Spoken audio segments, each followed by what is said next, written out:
Hey guys, in this video, I'll show you how to install pip on macOS. First, go ahead and open up Terminal. Keep in mind that nowadays, when you install Python using Homebrew or grab the installer straight from python.org, the pip package manager is usually bundled and installed right along with it. So most of the time, you don't even need to install it manually. However, if for some reason pip is missing on your Mac, we need to double check a few things.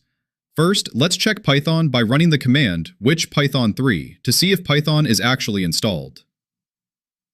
If the path returned looks something like /usr/bin, that's the system's default Python. In this case, you should really install a fresh version of Python instead of just trying to install pip. Next, let's check for pip using the command which pip3.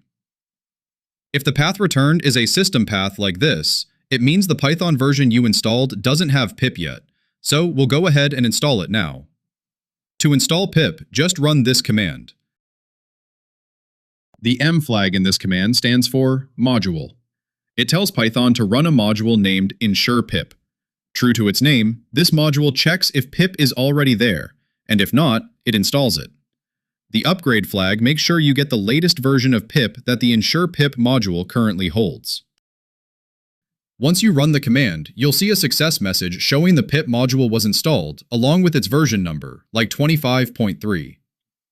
Now, if you run the which pip3 command again, you'll notice that the path for the pip3 library has been updated to your newly installed version, rather than the system one. Note that this command doesn't actually download pip from the internet. Instead, it uses a frozen version of pip that's already bundled inside your Python installation. If this still doesn't work for you, honestly, it's better to just reinstall Python completely rather than spending time trying to fix it. Thanks for watching the video, and I'll catch you in the next one.